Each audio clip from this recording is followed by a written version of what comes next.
علی حق نعرہ حیدری نعرہ غوث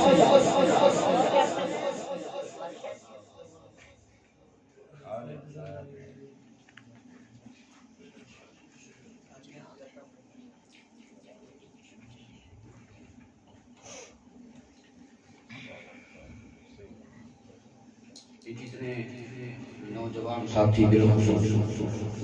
مسجد کی دیواروں کے نال ٹیک لگ کے بیٹھے ہوئے جڑا بندہ بیمار ہے بزرگ ہے اس کو معافی ہے اس کے علاوہ کہ اللہ کا گھر ہے مسجد ہے اس سے کچھ آداب ہونے کچھ مجلس کے آداب ہونے کہ مجلس کی اور کچھ اللہ کے گھر مسجد کے آداب ہونے انہاں آداب ملحوظ خاطر رکھتے ہوئے جتنے جوان بچے مسجد کی دیواروں میں نال ٹیک لگ کے بیٹھے براہ کرم ٹیک ختم کر دیں سیدھے ہو کے بیٹھے ہوئے آپ کے اوپر کوئی ظلم نہیں ہے کوئی پابندی نہیں ہے کوئی جرم نہیں ہے آپ اپنی خوشی سے بیٹھے ہیں عقیدت سے بیٹھے ہیں محبت سے بیٹھے ہیں جتنی دیر بیٹھے ہیں ادب سے بیٹھے ہیں تعظیم سے بیٹھے ہیں تھوڑا بیٹھے ہیں زیادہ بیٹھے ہیں جتنی آپ کو توفیق ہو مگر آداب کو ملحوظ خاطر رکھیں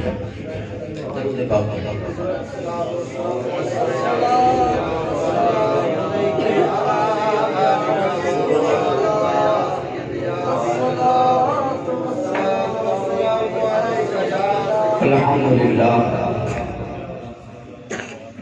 الحمدللہ رب العالمین والعاقبۃ للمتقین والصلاة والسلام علی سید الانبیاء والمرسلین وعلی آلہ واصحابہ وازواجہ وذریاتہ وأولیاء أمته وعلماء أهل سنته أجمعين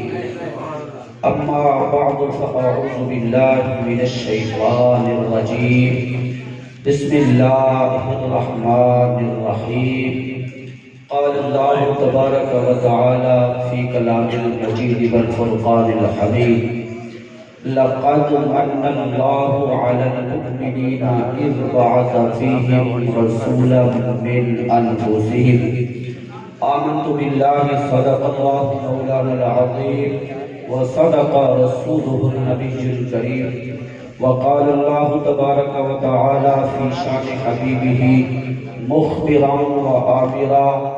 إن الله وملائكته يصلون على النبي يا أيها الذين آمنوا صلوا عليه وسلموا تسليما بآواز بلند ذوق شوق کے ساتھ درود و سلام الصلاة والسلام عليك يا سيدي يا رسول الله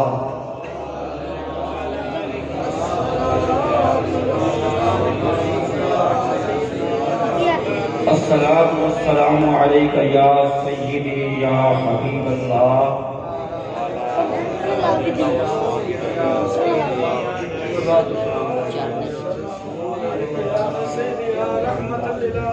اللہ رب العزت کی حمد و ثنا حضور نبی اکرم صلی اللہ تعالی علیہ وآلہ وسلم کی بارگاہ بے کش پناہ کے اندر رہتی ہے درود و سلام پیش کرنے کے بعد میرے نہایت ہی واجب الاحترام واجب القدر میرے پیر بھائی پیر سید محمد عابد سید شاہ صاحب گیلانی مدد ذکر العالی اور آج کی اس خوبصورت بزم کے جملہ حاضرینوں شرکائے مجلس السلام علیکم ورحمۃ اللہ وبرکاتہ۔ آج کی یہ خوبصورت بازم آقا دو عالم صلی اللہ تعالی علیہ وآلہ وسلم کے میلاد پاک کے عنوان سے انعقاد پذیر ہے۔ دعا گو کہ رب کائنات اس بابرکت مجلس کے اہتمام کے لیے جن احباب نے تعاون فرمایا ہے، مالی جانی جس اعتبار سے بھی جس نے حصہ شامل کیا ہے، رب کائنات صدقہ اپنے محبوب کے میلاد پاک کا سب کا حصہ ڈالنا اپنی بارگاہ میں قبول و منظور فرمائے اور اس کو ہمارے لیے ذریعہ نجات کرے۔ حاضرین محترم، رات کے اس پہر لگ بھگ 11:30 بجے کا ٹائم ہو چکا ہے۔ جو میں نے مشاورت کے دوران مشورہ دیا تھا وہ یہ تھا کہ 10 بجے ہماری یہ مجلس ختم ہو جائے، اور میں آج بھی اب بھی مؤدبانہ انداز میں یہی گزارش کروں گا اپنی انتظامیہ کو، کمیٹی کو، اور جو لوگ ایسی محافل کے لیے تگ و دو کرتے ہیں، بھاگ دوڑ کرتے ہیں، اپنے کام کاج چھوڑ کر لوگوں سے میل ملاقات کرتے ہیں، میں ان کی خدمت میں اب بھی مؤدبانہ یہ گزارش کروں گا کہ مجالس کا،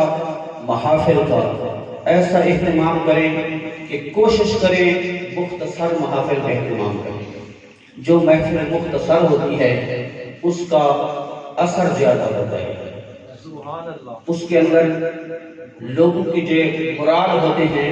وہ زندہ رہ جاتے ہیں۔ اب دیکھیں کہ جب یہ مجلس شروع ہوئی ہے تو اس وقت کتنے لوگ تھے، اور اب جب یہ محفل اختتام کے قریب آ پہنچی ہے تو کتنے لوگ بچ گئے، اور جو چلے گئے ہیں میرے آقا کی نعتیں سن کے گئے ہیں، حضور کا ذکر سن کے گئے ہیں، میں اس چیز کا انکاری نہیں، مگر گزارش صرف اتنی ہے کہ ان نعت خوان حضرات کو سن کر ہماری ضرورت پوری نہیں ہوتی، ذوق ہمارا پورا ہوتا ہے، ہم حص دیتے ہیں، لطف اندوز ہوتے ہیں، آقا کا ذکر سن کے ہمارا سینہ ٹھنڈا ہوتا ہے، ہماری آنکھیں ٹھنڈی ہوتی ہیں، یہ ضرور ہے، مگر یہ نعت خوانی ہمارا ذوق ہے، ہماری ضرورت نہیں۔ ہماری ضرورت علماء کرام ہے، ہماری ضرورت علماء کے قدموں میں بیٹھنا ہے۔ جب تک ہم علماء کرام کے قدموں میں نہیں بیٹھیں گے تب تک ہمارے احوال، ہمارے عقائد، ہمارے نظریات، ہماری سوچ یہ کبھی بھی نہیں بدل سکتی۔ یہ میں آپ کو اپنی زندگی کا تجربہ بتا رہا ہوں۔ آپ محافل نعت کا اہتمام کریں، روزانہ کی بنیاد پر کریں، اور 1 سال تک مسلسل ہر روز محفل نعت کا انعقاد کریں، اور جب سال گزر جائے اس کا رزلٹ دیکھیں کہ کتنے لوگ ہیں جو روزانہ کی بنیاد پر محفل نعت کے اندر آتے ہیں، پھر ان کے اندر کیا تبدیلی آئی ہے، کتنے لوگ ہیں جنہوں نے اپنے چہرے پہ سنت سجایا ہے، کتنے لوگ ہیں کہ جو 5 وقت کے نمازی بن گئے، کتنے لوگ ہیں جو ماں باپ کے نافرمان تھے فرما بردار ہو گئے ہیں۔ سال آپ یہ محافل انعقاد کر کے دیکھ لیں، آپ کو کوئی تبدیلی نظر نہیں آئے گی۔ سال کو چھوڑیں، پورے سال کے اندر برابر باقاعدہ ہر مہینے محفل کا اہتمام کریں، اور اس محفل کے اندر علماء کرام کو بلا کر زیادہ وقت نہیں، صرف 1 گھنٹہ دیں جو وہ عوام کے عقائد، عوام کے اعمال، اصلاحی اعمال پر گفتگو کرے۔ آپ کو ایک واضح تبدیلی نظر آئے گی، آپ کو اس کے اثرات نظر آئیں گے۔ تو یہ نعت خوانی یہ ہمارا ذوق ہے، ہم اس کے مخالف نہیں ہیں، یا ہم اس کے منکر نہیں ہیں، مگر یہ صرف ہم حص دینے کے لیے سنتے ہیں۔ ضرورت ہماری قرآن و سنت ہے، ضرورت ہماری علماء کرام ہے۔ جب تک ہم علماء کے قدموں سے نہیں جڑیں گے ہم بتدریج ذلت کی طرف جائیں گے، سمار ہمارے اندر کرنا ہے۔ یہ میری ایک گزارش ہے، وقت کافی ہو چکا ہے، آپ تقریباً 8 بجے کے بیٹھے ہیں اور اب 11:30 ہو چکے ہیں، آپ کے مراد تقریباً ختم ہو چکے ہیں۔ اب اس وقت آپ کا زیادہ وقت لینا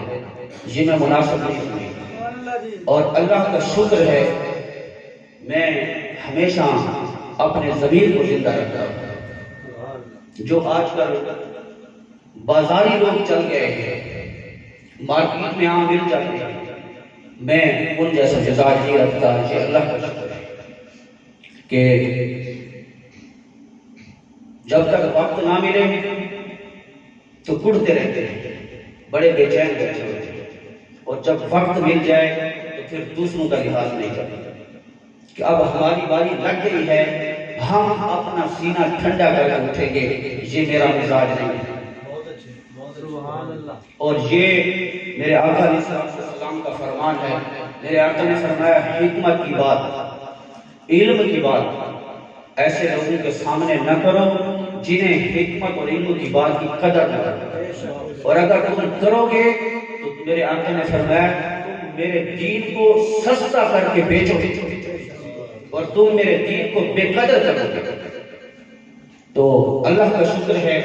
حالات جیسے بھی ہوں، صحت جیسی بھی ہوں، شروع دن سے لے کر آج کے دن تک یہ اپنا معیار نہیں رکھا، اور اس طرف اللہ رب العزت نے جانے کی توفیق نہیں دی، اور اللہ کرے کہ توفیق نہ ہی، تھوڑا بیان ہو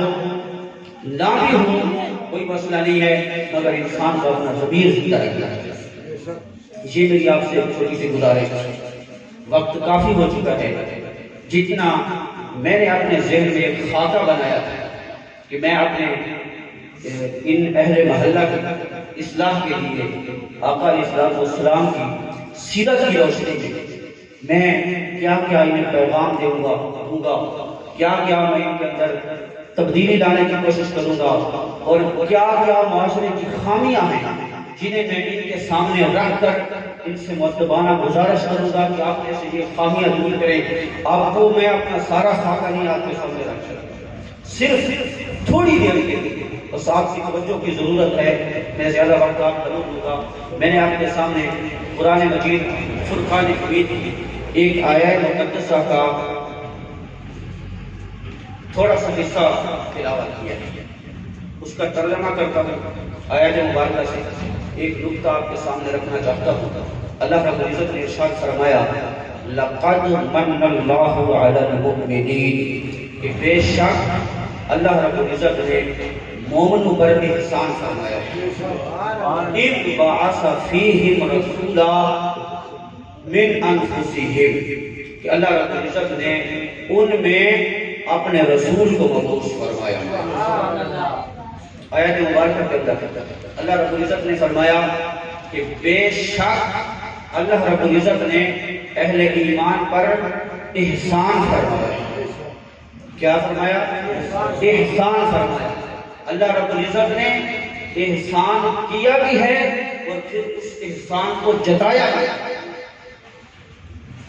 رب کائنات نے احسان کیا ہے کہ اس نے ہمیں اپنا محبوب عطا فرمایا ہے، مگر رب کائنات نے احسان کر کے احسان جتایا ہے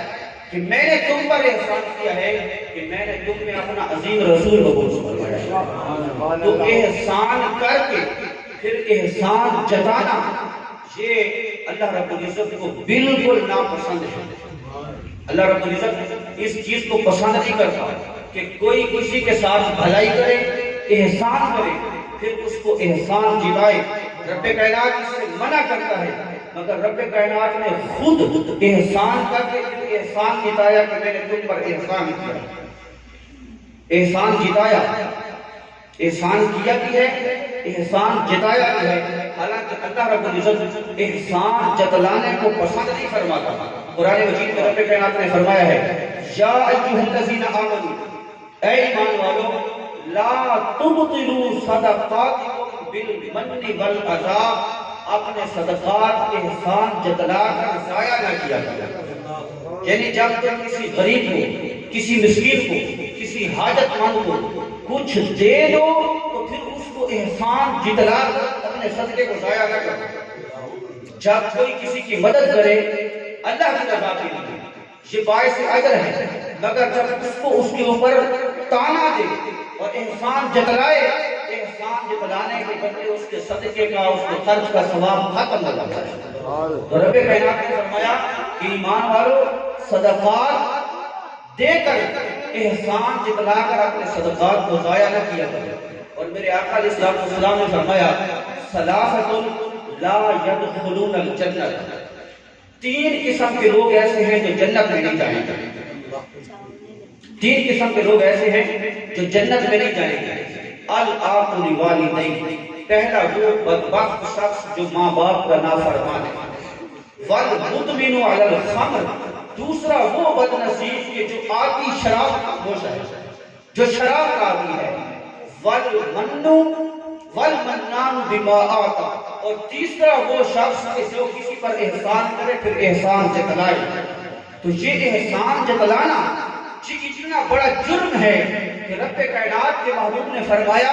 کہ جو احسان کر کے جتلاتا ہے وہ جنت میں نہیں جائے گا۔ سوال پیدا ہوتا ہے کہ یہ اتنا بڑا جرم ہے احسان کر کے احسان جتلانا، تو رب کائنات نے ہم پر احسان کر کے ہمیں احسان جتلایا کیوں؟ رب کائنات نے ہم پر احسان کر کے پھر احسان جتلایا کیوں؟ تو اللہ رب العزت نے فرمایا کہ میں نے تم پر صرف ایک احسان نہیں کیا کہ میں نے تمہیں اپنا رسول عطا فرمایا، بلکہ میں نے تم پر بے شمار انعامات کیے ہیں، بے شمار نعمتیں دی ہیں، بے شمار احسانات کیے ہیں۔ قرآن مجید میں فرمایا وَإِن تَعُدُّوا نِعْمَتَ اللَّهِ لَا تُحْصُوهَا، اللہ رب العزت نے تمہیں اتنی نعمتیں دی ہیں کہ اگر تم گننا چاہو تو گن نہیں سکتے۔ تو رب کائنات نے فرمایا کہ میں نے تم پر ایک احسان نہیں فرمایا، بے شمار نعمتیں دی ہیں، مگر مصطفیٰ کریم عطا کر کے احسان جتلایا اس لیے ہے کہ کہیں میرے محبوب کو تم میری دوسری نعمتوں جیسا سمجھ کر کہیں تمہارے دل میں کوئی خیال نہ آئے۔ فرمایا میں نے ساری نعمتیں دی ہیں، کوئی نعمت دے کر احسان نہیں جتلایا، مگر مصطفیٰ عطا کر کے احسان اس لیے جتلا رہا ہوں کہ یہ میری مخلوق میں سے وہ شاہکار ہے جس کے صدقے میں نے ساری کائنات کر دی۔ نعرہ تکبیر، نعرہ رسالت، نعرہ تحقیق، نعرہ حیدری، نعرہ حق اہل سنت زندہ باد۔ میرے وہ محبوب ہیں کہ جن کے صدقے میں نے ساری کائنات کو وجود بخشا ہے، تو میں نے احسان جتلایا ہے کہ کہیں تو میری اس نعمت کو دوسری نعمتوں جیسا نہ سمجھ لینا، بلکہ یہ میری قدرت کا وہ شاہکار ہے کہ اس جیسا کائنات میں اور کوئی نہیں ہے۔ اور نوریوں کا سردار جبریل امین بھی آ کر یہ خبر دیتا ہے کہ یا رسول اللہ میں نے مشرق و مغرب دیکھے ہیں، شمال و جنوب دیکھے ہیں، زمین و آسمان کے چپے چپے کو چھان مارا، آقا خدا کی ساری خدائی میں میں نے آپ جیسا کوئی نہیں ہے۔ سبحان اللہ۔ تو فرمایا بے شک یقیناً اللہ رب العزت نے مومنوں پر احسان فرمایا کہ انہیں کے اندر اپنا محبوب عزیز رسول مبعوث فرمایا۔ آج ہم آقا کی میلاد کی محفل سجائیں، ہم پر اعتراض ہوتے ہیں کہ آقا کی میلاد کی محفل کیوں سجاتے ہیں؟ حاضرین محترم، اگر اللہ رب العزت اپنا محبوب ہمیں عطا نہ فرماتا تو آج ہماری حالت کیا ہوگی؟ میں اور آپ، توجہ میری طرف ہے، میں اور آپ دن رات کے اندر کتنی نافرمانیاں کرتے ہیں، کتنے گناہ کرتے ہیں،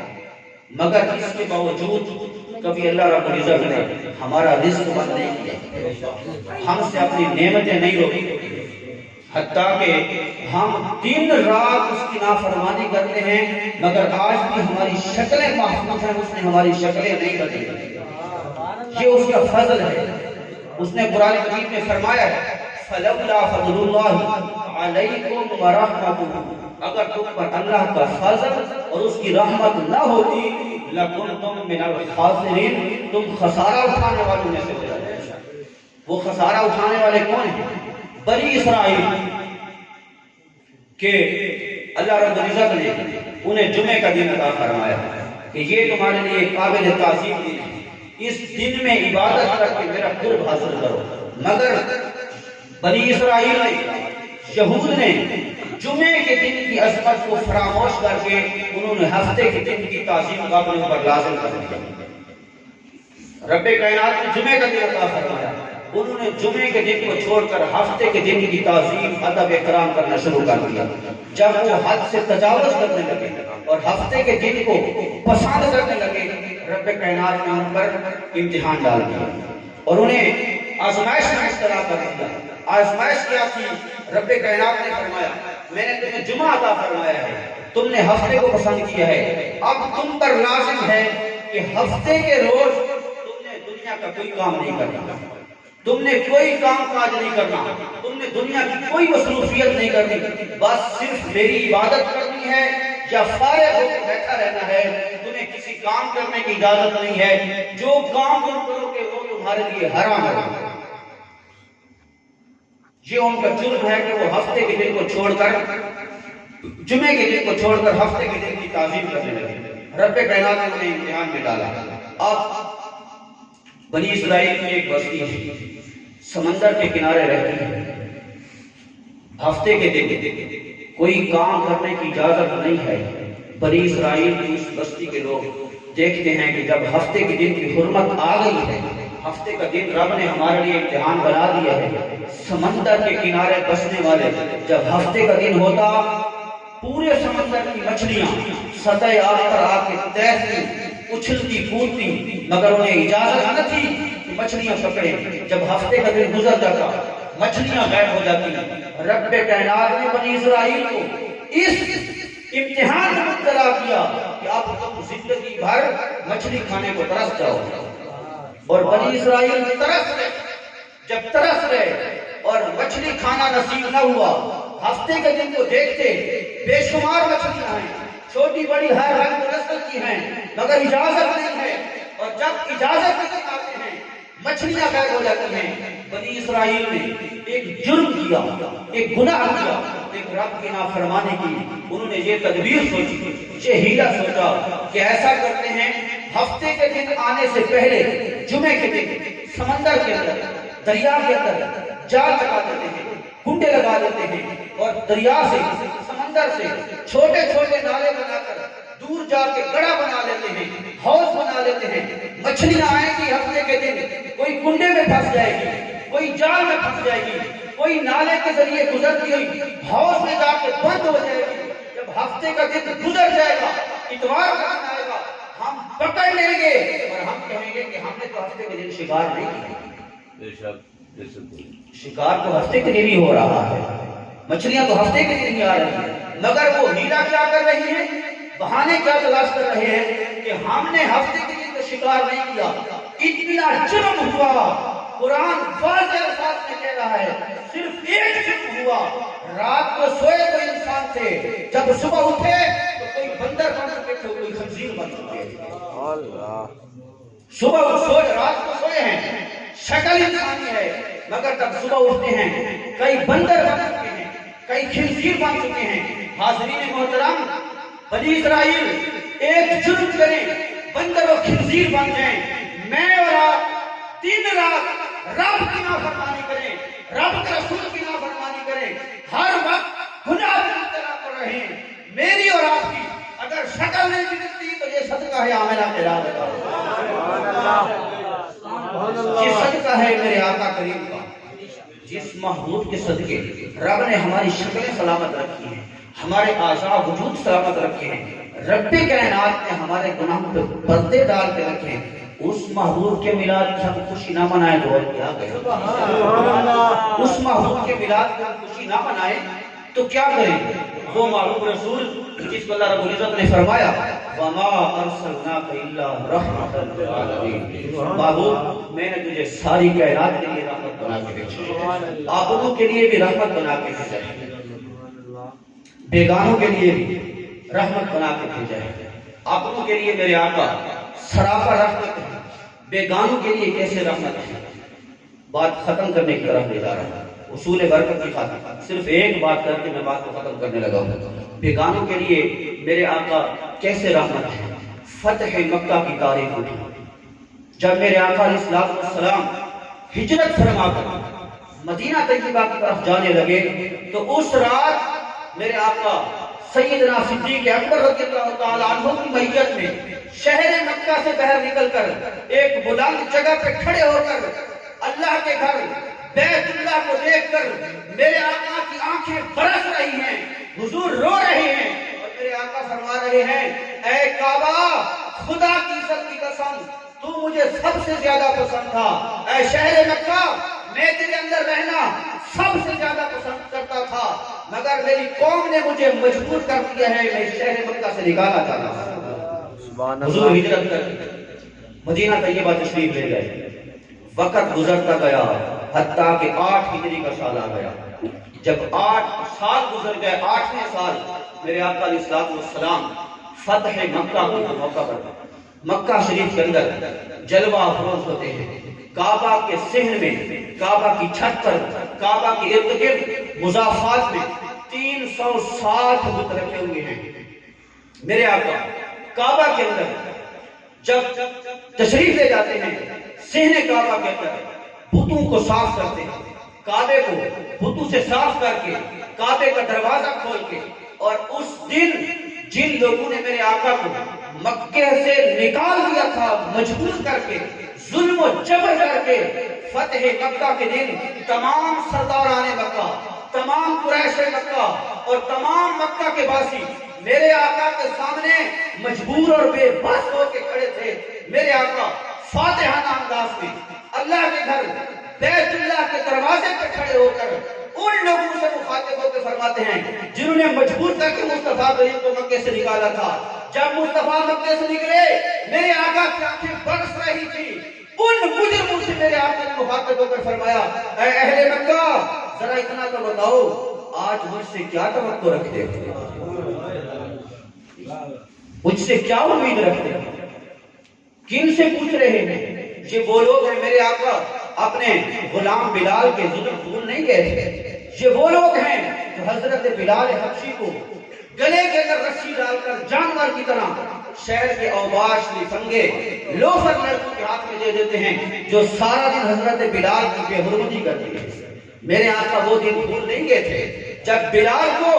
گرم ریت پر لٹا کر سینے پہ پتھر رکھ دیا جاتا تھا اور مطالبہ صرف اتنا ہوتا کہ بلال محمد عربی کا دامن چھوڑ دے، بلال گرم ریت پر لیٹتے ہوئے سینے پہ پتھر رکھے ہوئے حالت میں بھی احد کنارے لگاتا کہ جان دے سکتا ہوں محمد عربی کا دامن نہیں چھوڑ سکتا۔ یہ ساری میرے آقا کے سامنے ہے،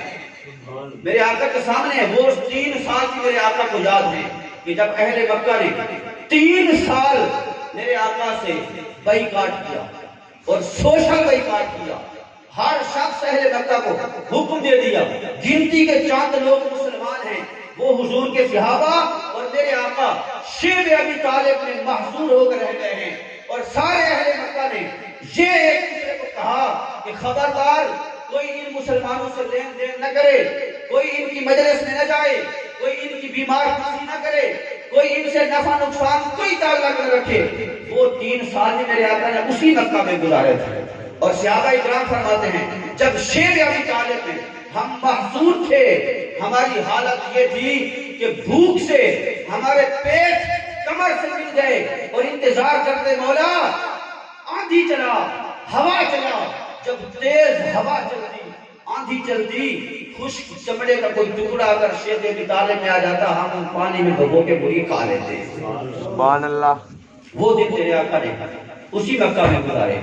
انہی اہل مکہ کو مخاطب کر کے میرے آقا فرما رہے ہیں اے اہل مکہ ذرا بتاؤ آج مجھ سے کیا توقع رکھتے ہو، آج مجھ سے کیا امید رکھتے ہو کہ میں تمہارے ساتھ کیسا سلوک کرنے والا ہوں۔ سرداران مکہ، قریش مکہ سر جھکا کے ندامت میں ڈوبے ہوئے شرمندگی سے نظریں جھکا کے کھڑے ہیں اور دبے لہجے میں میرے آقا کی بارگاہ میں عرض کرتے ہیں نظن خیرا یا رسول اللہ، تیرے تو خیر کی امید رکھتے ہیں جانی دشمن۔ جب میرے آقا ہجرت کر کے مکہ کی طرف تشریف لے گئے، جس رات میرے آقا نے ہجرت کی، اہل مکہ کے ہر قبیلے کا ایک جوان کڑیل ان کی میٹنگ کے مطابق ان کے دستے میں شامل تھا، ہاتھ میں تلواریں پکڑ کر مصطفیٰ کریم کے گھر کا محاصرہ کر کے کھڑے ہیں۔ جب میرے آقا اپنے گھر اپنے کاشانِ نبوت سے نکلتے ہیں اور مولا علی المرتضیٰ کو اپنے بستر پہ لٹاتے ہیں، ہیں جانی دشمن، مگر جب میرے آقا نے پوچھا مجھ سے کیا توقع رکھتے ہو، کیا امید رکھتے ہو، تو کہنے لگے نظن خیرن، ہم جیسے بھی ہیں آپ سے خیر کی امید رکھتے ہیں۔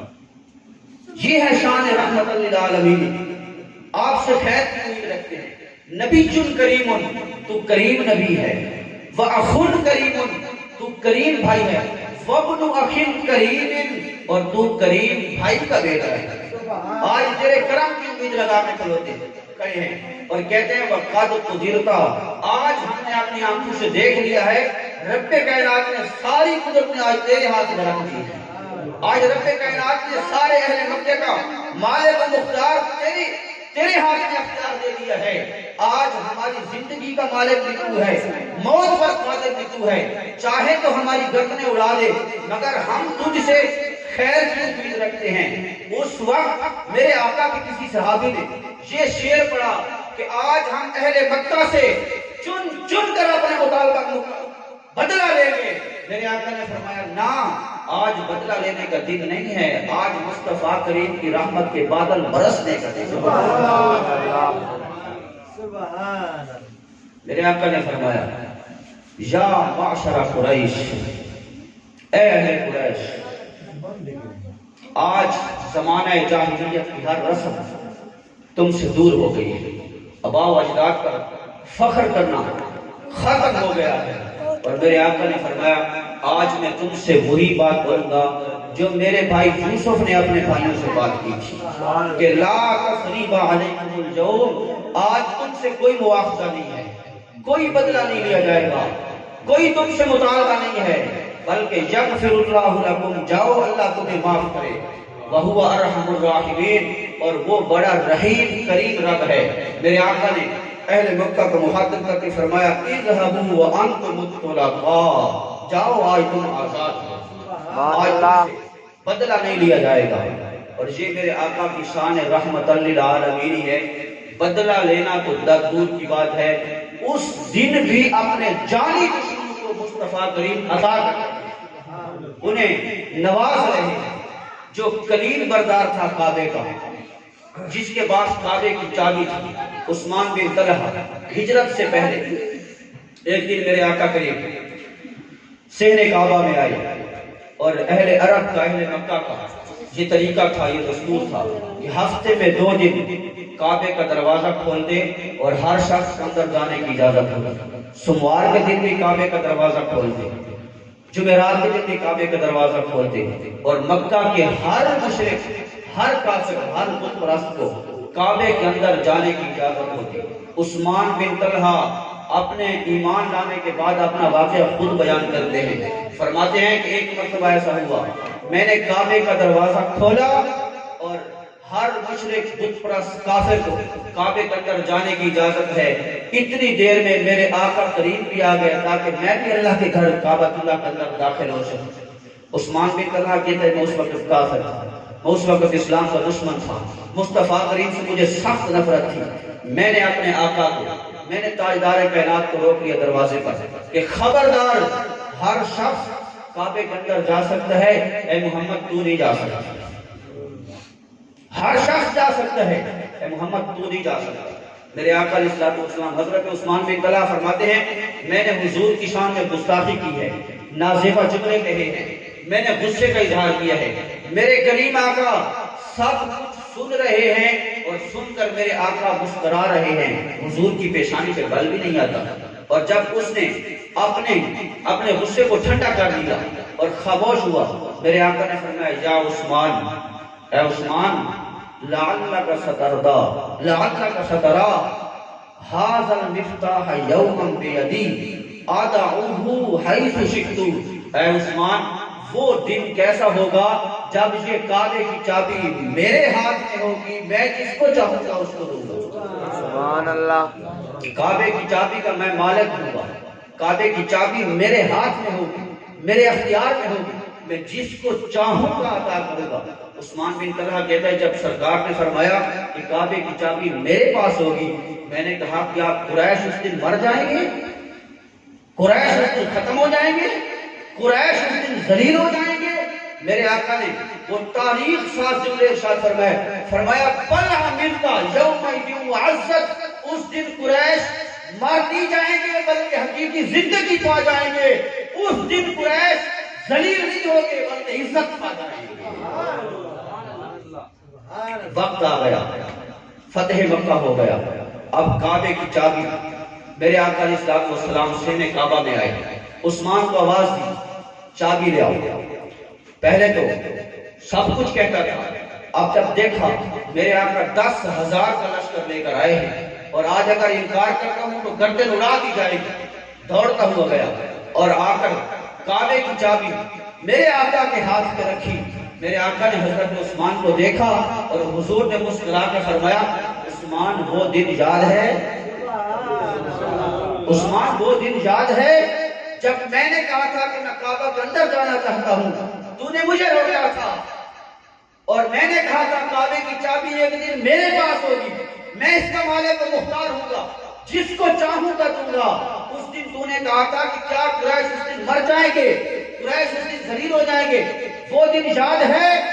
ندامت میں ڈوب کے سر جھکا کے عرض کرتا ہے یا رسول اللہ یاد ہے۔ میرے آقا نے فرمایا سن، پھر میں اللہ کا محبوب ساری کائنات کے لیے رحمت بن کے آیا ہوں، آج تو اس سے بدلہ نہیں لیتا، تجھے عطا کرتا ہوں، جا اسے چابی لے جا،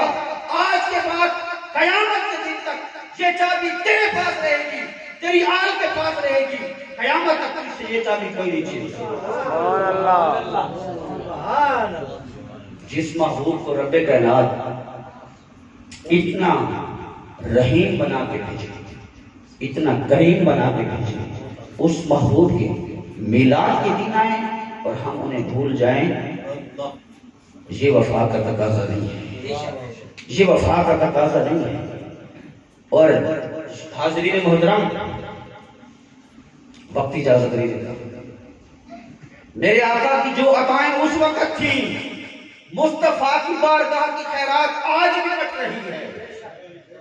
مصطفیٰ کی بارگاہ سے خیرات آج بھی مل رہی ہے۔ حضرت شاہ عبد الرحیم محدث دہلوی سے پوچھیں، حضرت شاہ ولی اللہ محدث دہلوی اپنے والد ماجد حضرت شاہ عبد الرحیم محدث دہلوی کا واقعہ بیان کرتے ہیں، فرماتے ہیں کہ میرے والد ہر سال جوش و خروش کے ساتھ، اہتمام کے ساتھ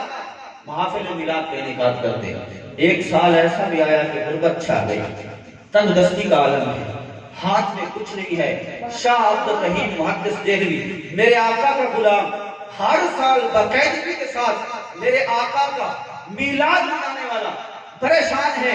غم زدہ ہے کہ ہاتھ میں روپیہ پیسہ نہیں ہے، حالات اجازت نہیں دیتے، اس سال اپنے آقا کا میلاد کیسے مناؤں گا؟ جب کچھ نہ سوچا،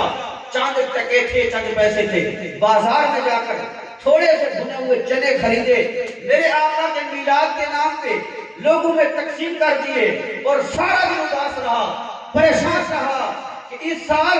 دھوم دھام سے مصطفیٰ کا میلاد نہیں بنا سکا۔ جب رات ہوئی، آنکھ لگی، مقدر جاگے، خواب میں کیا دیکھ رہے؟ جتنے رسول اللہ کے غلاموں نے سرکار کی میلاد کی محفل سجا کر لنگر کا اہتمام کیا ہے، ہر کسی کا لنگر مصطفیٰ کریم کی بارگاہ میں موجود ہے، اور سب سے قریب میرے آقا کی بارگاہ میں شاہ عبد الرحیم کے وہ چنے موجود ہیں۔ میرے آقا کی بارگاہ سے خیرات آج بھی بڑھتی ہے۔ ہم آقا علیہ الصلوۃ والسلام کی محفل میلاد کا انعقاد کرتے ہیں، یہ برکات سے خالی نہیں ہے، یہ فائدے سے خالی نہیں ہے۔ شاہ عبد الحق محدث دہلوی کو دیکھیں، اور شاہ عبد الحق محدث دہلوی یہ وہ بزرگ ہیں جو تمام مکاتب فکر کے مسلمہ بزرگ ہیں، دیوبندی مکتبہ فکر ہے، بریلوی مکتبہ فکر ہے، جتنے بھی مکاتب فکر ہیں مسلمانوں، یہ تمام جو مسلمہ بزرگ ہیں، ہر مکتبہ فکر ان کو اپنا بزرگ مانتے ہیں۔ اور شاہ عبد الحق محدث دہلوی یہ وہ حضور کے غلام ہیں کہ جنہیں ہر رات میرے آقا کا دیدار نصیب ہوتا ہے۔ اور جانتے ہو کہ اللہ رب العزت نے یہ انعام کیوں عطا فرمایا؟ میرے آقا نے اتنا کرم کیوں فرمایا شاہ عبد الحق پر کہ ہر روز انہیں اپنا دیدار کراتے ہیں، ان کی زبانی سنتے ہیں، اپنے ملفوظات میں خود لکھتے ہیں، فرماتے ہیں کہ میں ہر سال حضور کی محفل میلاد کا انعقاد کرتا، ایک مرتبہ میرے شیخ، میرے پیر و مرشد حضرت موسیٰ پاک شہید میری محفل میلاد کے اندر شامل ہونے کے لیے آئے، اور جب میں اپنے مرشد کے قریب گیا، جا کر بیٹھا تو میرے مرشد نے مجھے کہا کہ اے میرے مرید عبدالحق، میں تیری محفل میلاد میں شامل ہونے کے لیے اپنی طرف سے نہیں آیا، بلکہ مجھے میرے آقا نے حکم دیا ہے کہ تیرا مرید عبدالحق جو میرے نام کی محفل سجاتا ہے، میرے میلاد کی محفل سجاتا ہے، اے موسیٰ پاک شہید اپنے مرید عبدالحق کی اس محفل میلاد میں شامل ہو جاتا ہے۔ موسیٰ پاک شہید شاہ عبدالحق مقدس دہلوی کے پیر و مرشد آ گئے، محفل میلاد منعقد ہوئی۔ جب محفل میلاد منعقد ہو گئی، محفل میلاد کے صدقے رب کائنات نے یہ شرف بخشا، میرے آقا نے یہ نظر کرم فرمائی کہ محفل میلاد منانے کے تصدق سے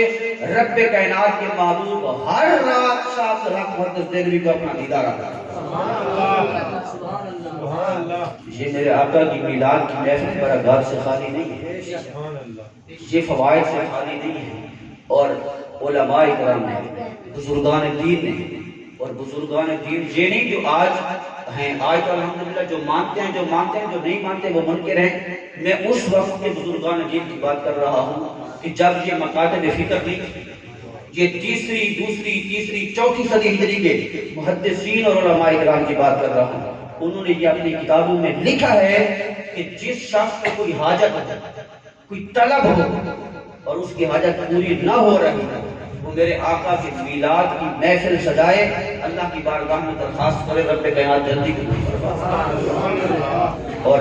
محدث ابن جوزی جیسے شخص نے بھی لکھا ہے کہ جو شخص بے اولاد ہو، اس کے ہاں کوئی اولاد نہ، یا رب نے اولاد تو دی ہے مگر بیٹا نہیں دیا، اولاد نرینہ نہیں ہے، منت مانے، نظر مانے، سرکار کا میلاد منعقد کرے، رب کائنات محفل میلاد کے صدقے بیٹے کی ضرورت ہے، بیٹا عطا فرمائے گا، اور اگر بالکل اولاد نہیں ہے تو بیٹا بیٹی میں سے کوئی نہ کوئی اولاد ضرور عطا فرمائے گا۔ بالخصوص محدث ابن جوزی یہ وظیفے کے طور پر لکھا ہے کہ جس کو اولاد نہ ہو میرے آقا کے نام کی محفل میلاد سجائے، رب کائنات اس کی گود کو آباد فرمائے گا۔ تو حاضرین محترم،